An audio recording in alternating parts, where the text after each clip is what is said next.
at this time, I'd like to introduce to you our keynote speaker. She is no stranger to healthy congregations, and we are so excited. We were introduced to you yesterday with your engagement with Israel, and so today we want to hear what you have to say. So certainly we appreciate your presence, and your theme is, Are We There Yet? Resources for the Journey. So everyone brace yourself, prepare yourself with a piece of paper and writing and a utensil so that you can actively participate in Margaret's presentation. So without further ado, here's Margaret. Thanks so much. Great to be with you today. I'll just also recommend that if you haven't yet, that you put your Zoom setting on speaker view up in the right-hand corner. And right, are we there yet? Resources for the journey.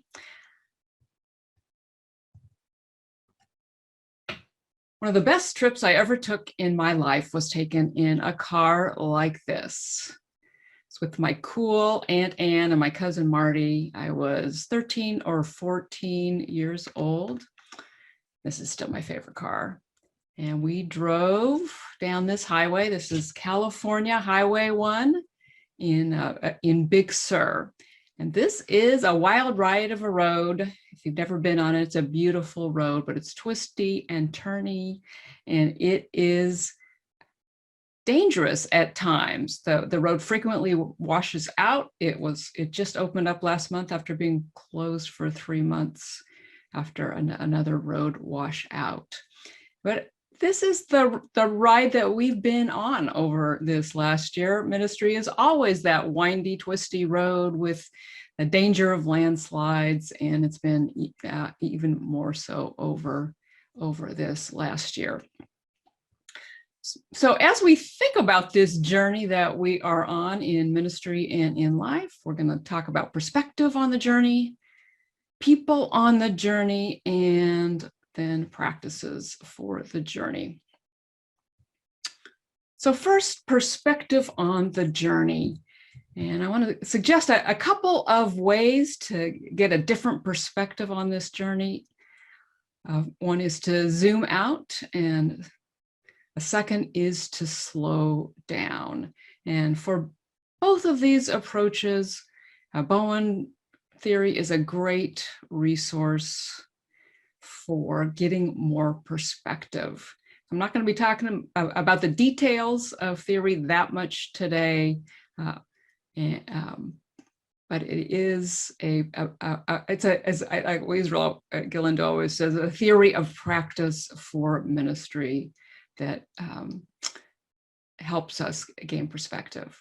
So first of all, zoom out. And it's useful to get the broad perspective. And first of all, thinking historically, to zoom out and look at the multi-generational process in your congregation, and even beyond, just the process of history over time. I've been thinking, Emlyn was talking yesterday about thinking about the 1918 flu pandemic.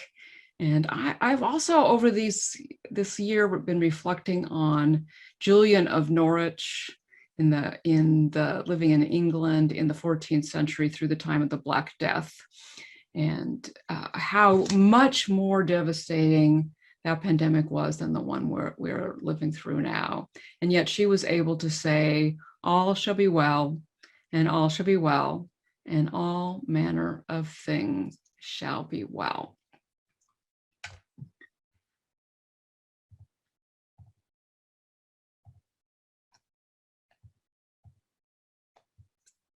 In 1999, I came across an article, a page in the Etne Reader publication, and this was the map that it showed. A pessimistic map of the US and an optimistic map of the US. I still have it in my file. And I'm going to zoom in a little bit and show you, here's the pessimistic map. And apologies if there are Canadians in this group. I didn't see any Canadians listed on location yesterday. And I have a couple of maps of the US today. So here is the pessimistic map. There are towns like Defeated, Tennessee, Purgatory, Maine, and near me here in Portland, Boring, Oregon, towns that actually exist. And here is the optimistic map featuring towns that actually exist. Bountiful, Utah, Comfort, North Carolina, and here again in Oregon, Progress, Oregon. We've also got a Sweet Home, Oregon here. So these maps are of towns that actually exist. They are reflect reality. They are both true. But it's much easier for us to notice the pessimistic map of the United States, of our nation and world, our congregation. We do have this biological negative bias to notice what might be dangerous to us. And it takes, I think, extra attention to look at the optimistic map. And in fact, as Israel Galindo was talking yesterday about someone suggesting he was a damn realist. So I think being a damn realist means being able to see both the optimistic map and the pessimistic map, to be realistic, not in denial about the challenges, but also to see the positive and notice what is going right and the strengths. And I think this is one thing that Bowen was always looking for, working with the differentiated person in a family and focusing on strength and where the potential and possibility was.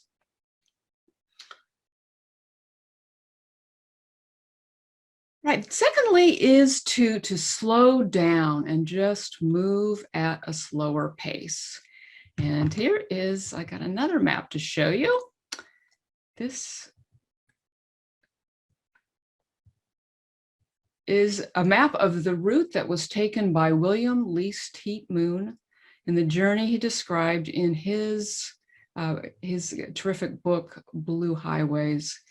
He set out to journey around the United States solely on 2-lane roads. They were roads that they were marked as blue on the map of the United States, the highway map, as opposed to the red interstates. And so he traveled 6,000 miles around the country. So you have to slow down if you are, if you're going to go on a 2-lane road. You can't go, 80 miles an hour, or even a lot of them you can't go 60 miles an hour. And so you just see more, you notice.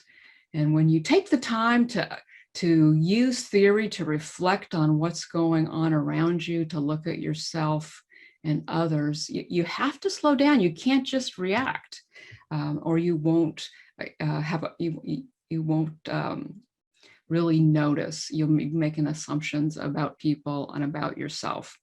A family therapist, Bunny Dool, was talking about the family works that suggests that the work is to make the familiar strange and the strange familiar. So taking the time to look with some new eyes at the people around you, whether it's family members or people in the congregation, and see something new. And then we're in this strange new world that we have to adapt to and adjust to. And even the faces around us may not be the same going forward post-pandemic. And so there's the work is to adjust to that and make that strangeness familiar, get to know it, and be comfortable in the new environment. Right, so I'm going to invite you to take a couple of minutes and reflect for yourself on what you are seeing around you, and maybe notice something new as you reflect. And I'm going to give you 2 minutes just to write about what do you notice in your setting right now: behaviors, relationships, anxiety yourself. So I recommend that you write by hand to give your brain a little extra stimulation, and just write for 2 minutes now.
Margaret, a question came in about, could you restate the topic of writing? And I assume that's writing by hand as opposed to typing. Oh, yes, that is writing by hand as opposed to typing. Thank you. The purpose is to re-engage a different part of your brain in doing that? Yes, it is. Thank you. All right, I'll invite you to finish what you're writing. And I'd love for you to at least a few of you to share something of what you are noticing, maybe one thing you're noticing in the chat.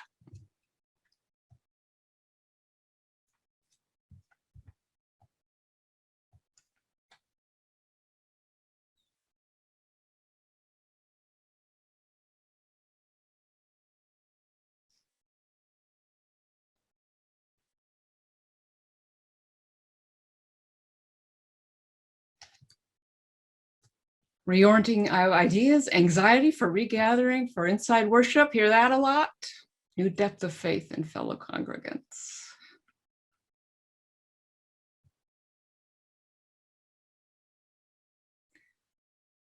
Comfortable in the COVID routine, anxious about getting out of this routine. I hear that a lot too.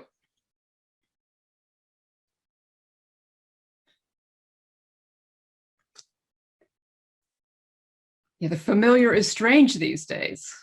That is so true. Yeah, visiting people at home is strange.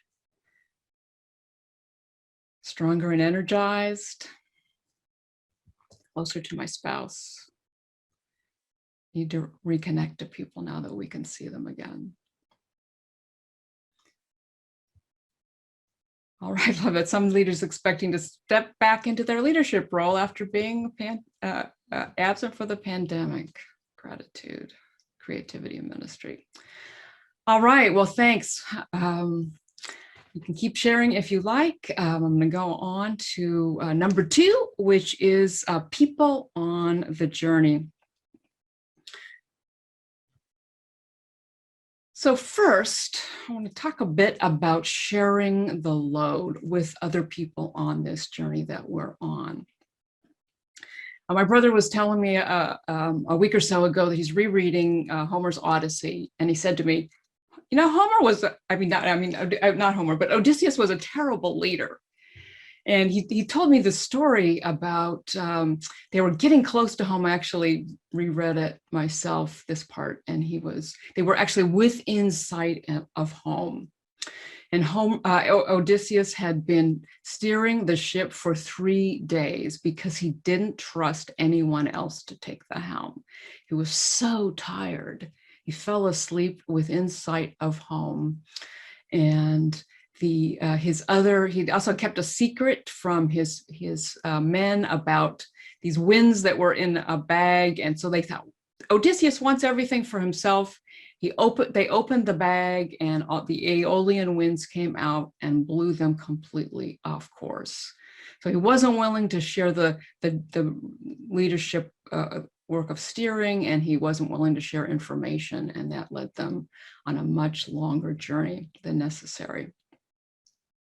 And there's another journey story that I have read recently, which is it's The Incredible Journey. And here's the cover of the original book. And you may have seen the movie. If you've never read the book, I recommend it, by Sheila Burnford. And it's a story of these 3 animals who travel 300 miles toward home. But it's a great story of shared leadership. And each one of them brings something to their journey and to the challenges of it. The Siamese cat is the only one who really knows how to kill meat animals for food.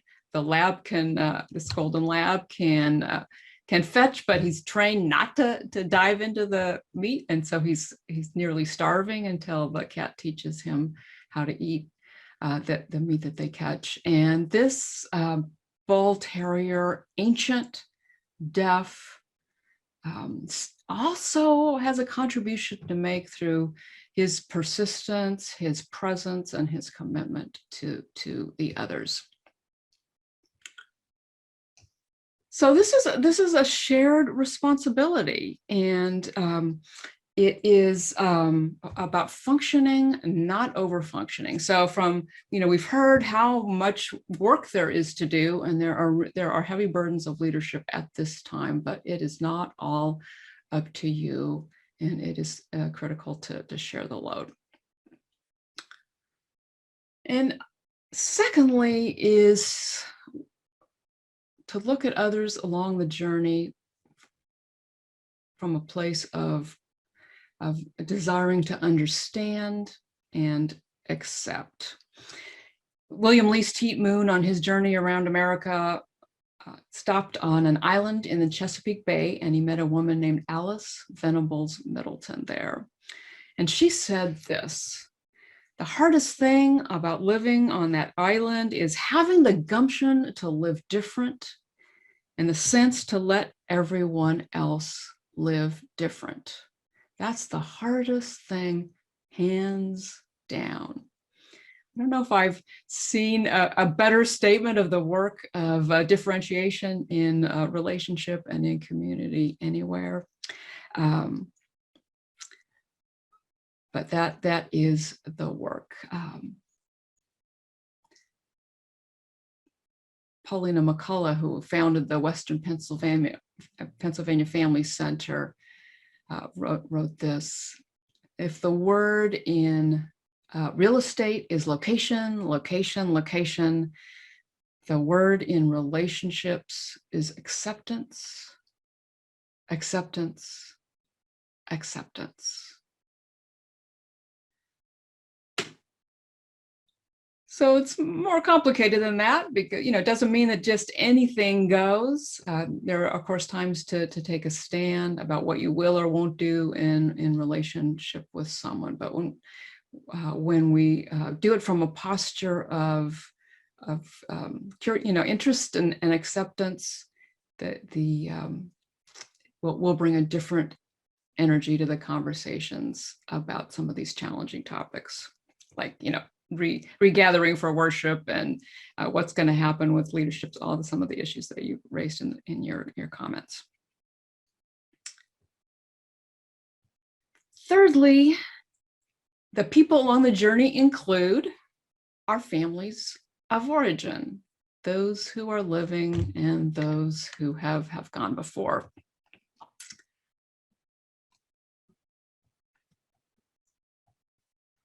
So this is my dad, Howie Anderson. He died in October at the age of 97. This picture was taken probably in July, I think, a few months before his death. He he had dementia. He could still engage. We had some good conversations almost up to his death. And one of the gifts of his dementia is he had no idea there was a pandemic. So that would lower my anxiety because we didn't have to talk about it. We could just spend time together. He was in sales for a lifetime, never met a stranger.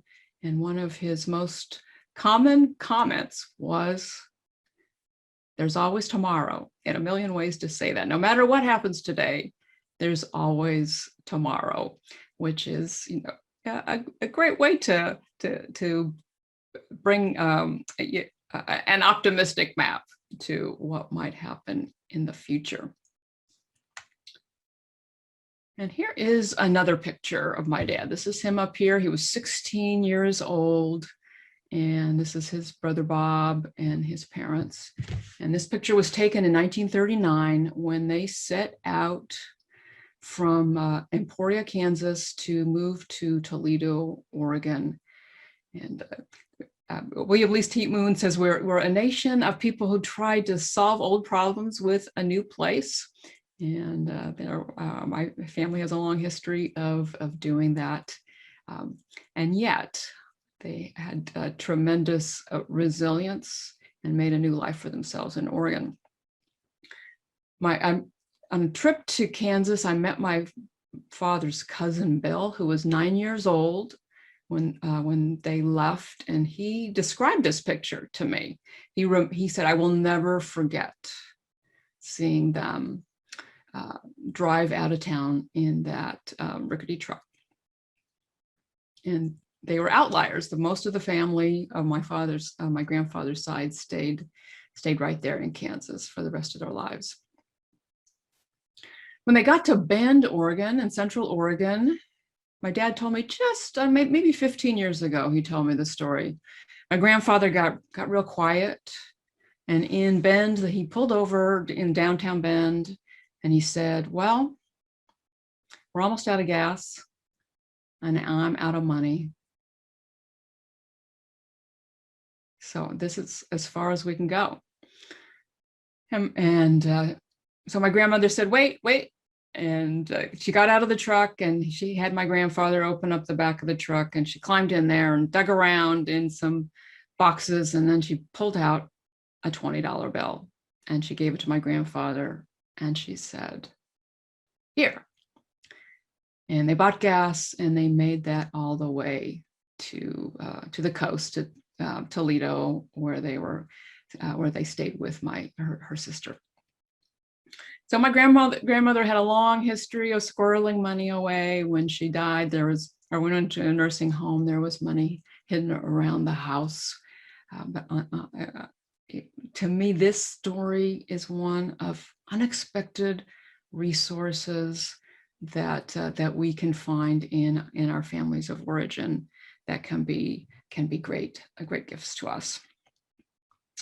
Margaret Wheatley said, "In every family, there are grandparents who immigrated and built new lives, or mothers who were able to raise a family on their own while working several jobs.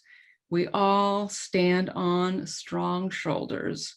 Human beings have persevered throughout history."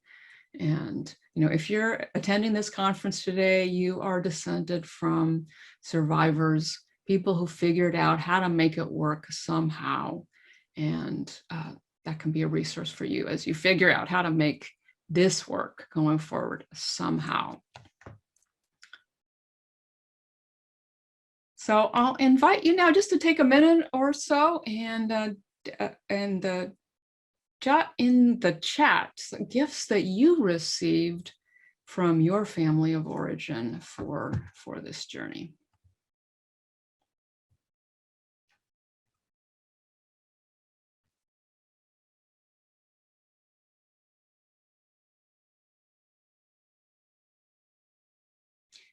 humor and patient, women in leadership, restlessness, optimism, frugality, determination, patience. You can steal, if somebody writes something that is true for your family, you can take that for yourself as well. Education, faith and spiritual practice, entrepreneurial spirit, family first, generosity, resourcefulness, determination, education, care for community, resiliency, creativity, thinking metaphorically, fierceness and persevering, welcoming immigrants. Wow. These are all gifts. Thank you for sharing. So we can, I just recommend that you practice routinely looking for the strengths in your family. It's so easy to look at the drawbacks. Again, that's making sure you're looking at the optimistic map as well as the pessimistic, that they're both part of reality. Right, finally, I want to talk about practices. And let's see, I want to share, hang on.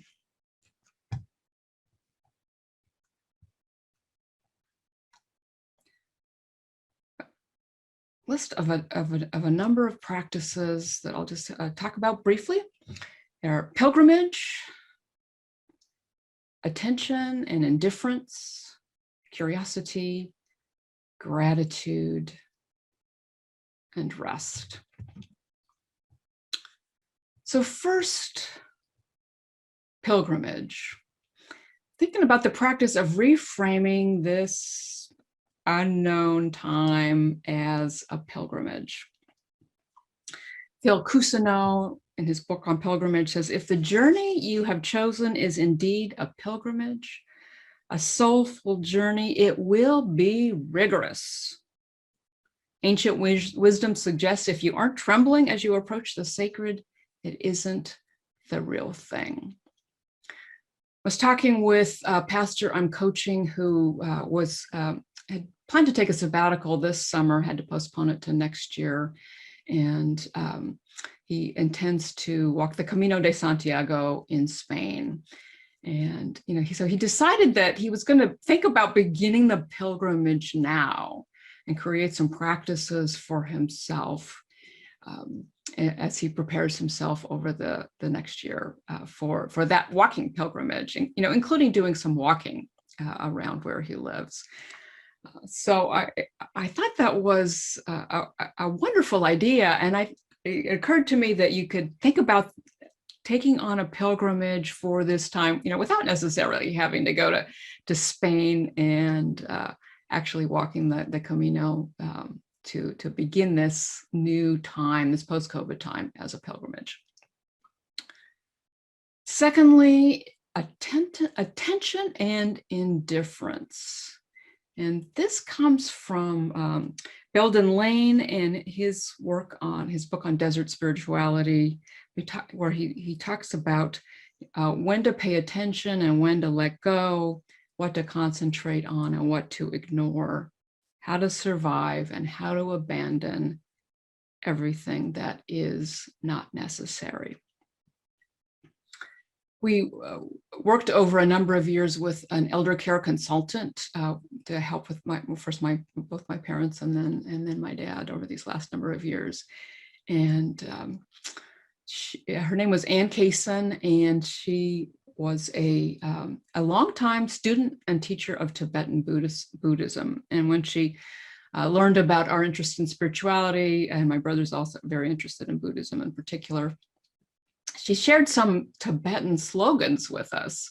And one of them was this: it's just notice everything, accept everything, be steady, don't go up and down. I still have that on a card on my desk under the clear desk pad. And I just notice it every so often. Notice everything, respect everything, be steady, don't go up and down. And maybe part of the noticing is noticing when we're not steady and when we're going up and down, instead of getting quite so caught up in it. There's plenty to notice and plenty to respect through this unusual and challenging time. All right, so pilgrimage, attention and indifference, and thirdly is curiosity. We talked quite a bit about curiosity already yesterday, and here's another quote from one of William Least Heat Moon's encounters along his long journey from Mr. Watkins in California. He had a card with a whole paragraph written on it that he would hand out to everybody, and the last line on the paragraph is that he's wondering just what the hell is next. And he said to William Least Heat Moon, any man's true work is to get his boots on in the morning. Curiosity gets it done about as well as anything else. And whatever our work is, curiosity will probably get it done just about as well as anything else. And it is something that we can cultivate. And maybe that's part of the notice everything, respect everything as well. Be curious about ourselves and our own responses. Fourth is gratitude. It's almost a buzzword now, this practice of gratitude. And yet it's worth paying attention to, even if it's kind of a hot topic. A.J. Jacobs wrote an amazing book called Thanks a Thousand, where he set out to thank everyone who made it possible for him to have his morning cup of coffee, from the barista to the coffee harvesters and everyone in between, including those who made possible for safe water to come to New York City to brew the coffee with. He did come up with 1,000 people who contributed to his coffee habit. And part of his intention was to overcome his own negative bias and to be less cranky and more appreciative about the gifts in his life, and to actually thank people. And so that's something I've been thinking about. Two things since I read the book. First is just gratitude, particularly for water. And Jacobs actually began to give money to organizations that help bring clean water to people. So every day I'm thinking about being grateful for the water, not just for my coffee, but for everything, but also to deliberately say to people, I'm grateful for this or for that. I'm grateful for you.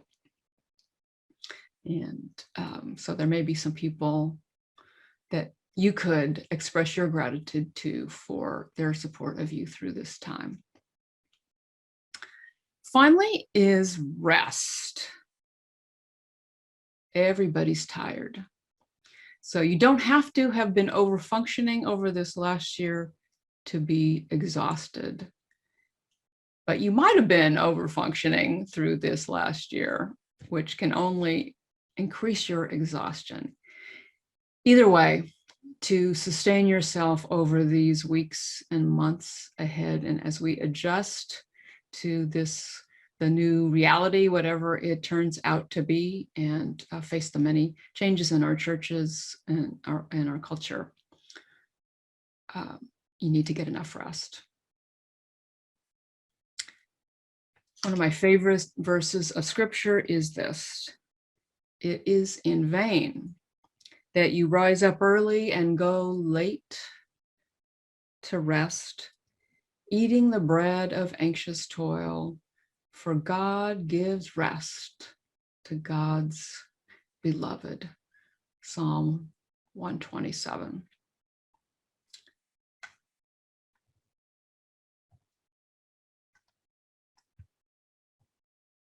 Right, so I'm going to just share this list of practices again. pilgrimage, attention, indifference, curiosity, gratitude, and rest. And I'll invite you just to take just a minute again and write by hand practices that you might try or try again from that list, or ones you have used or know of. And just take about a minute and jot down some thoughts by hand.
All right, we've got some great thoughts in the chat. Oops, sorry about that. In the chat already, gratitude and pilgrimage, holy listening,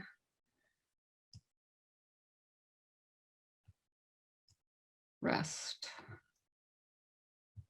A lot of you are saying that you need rest. So if you'd like to share any additional thoughts, take a vacation. Oh, moving in with our children while our house is remodeled, approaches of pilgrimage. What a great idea. Love that. Yoga. And you can steal any of these ideas for yourselves.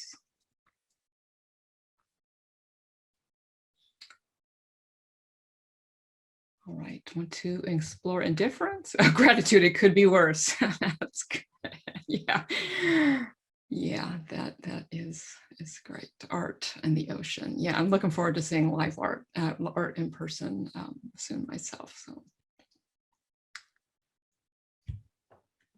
all right, wonderful.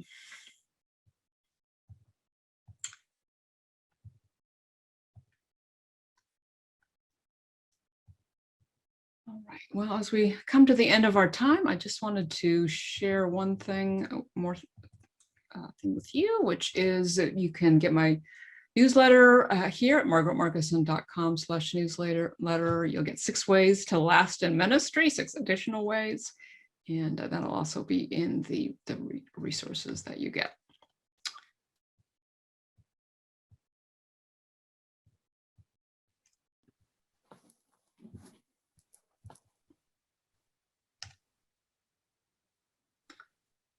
So finally, I want to leave you with some words of the Spanish poet Antonio Machado from his poem, Wayfarer.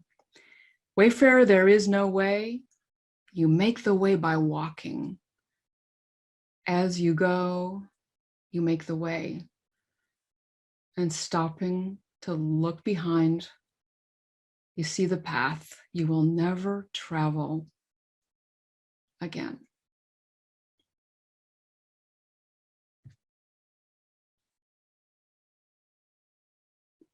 Thanks so much for thinking with me about this journey and how to travel it together.